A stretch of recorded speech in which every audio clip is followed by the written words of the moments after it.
Well, do you want the X version, the R version, the G version? The controversial I basically, I was born on July 23rd, so I never even knew if I was a Cancer or a Leo. I was on the cusp. But I moved to California and I moved next door to an astrologer. And just one day, he read my chart and blew my mind.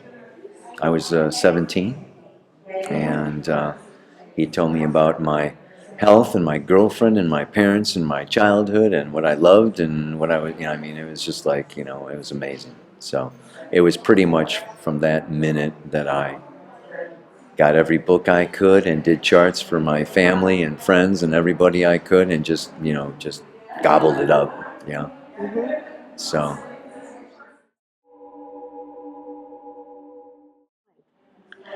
that happened like kind of a mushroom cloud.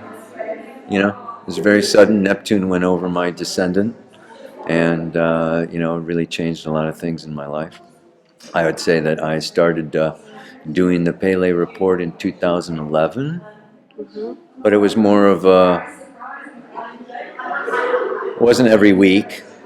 It wasn't steady until I started getting more and more people. So it kind of went from 0 to 30 or 40,000 in, what's that, 3 years? Mm. hmm So it's just been kind of word of mouth. I don't do any advertising and I don't ask for anything. Yeah. Right. Well, As I the have a world's stellium in the busy. 12th house. I have the Sun conjunct Uranus and Mercury and Mars in Leo in the 12th house. And the 12th house is the collective unconscious.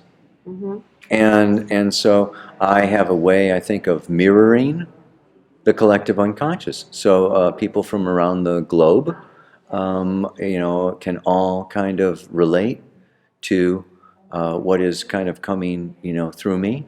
I try to, with my yoga and meditation, function more as a channel, as a medium. I try to get my ego, personal self out of the way, and that's what astrology is so great for, is it gives you this objective, impersonal view of yourself. That's what like really got me into it to start with. Yeah. Then I also have a Mercury Neptune mutual reception. Neptune in the third house of communication, as square my sun exactly. Yeah. So there's a lot to do with Neptune, Uranus, the collective unconscious, and Uranus, of course, rules astrology.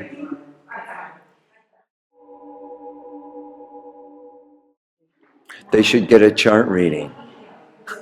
I've had all kinds of people, that don't go for it. And I go, well, have you ever had a chart reading from a good astrologer? No. I just read the horoscope in the paper. I mean, they're basing their evaluation, upon superficial information. So, Mm-hmm. of course, they're going to get erroneous results.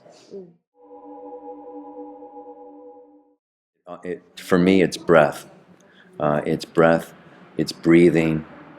And life is really learning how to breathe and how to open and expand. Yes, the prana, the spirit that comes in, and how to release with every breath, and how to draw in a new identity with every breath.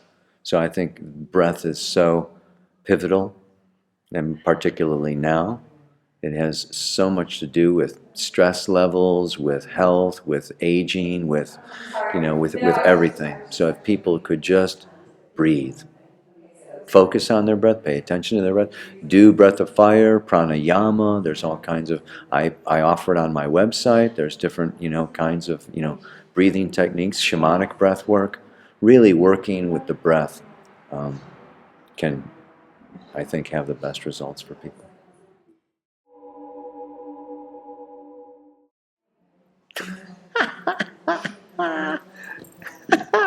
Wow.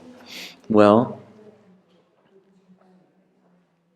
I mean, I see my path, as just wanting to help people to see how amazing astrology is and how they can become their own astrologers and how each one of us has access through astrology to expanding knowledge and awareness that will guide our personal fulfillment. So I see myself like a signpost, like I just want to point to astrology, and Kundalini yoga, and I'm just kind of like a sign,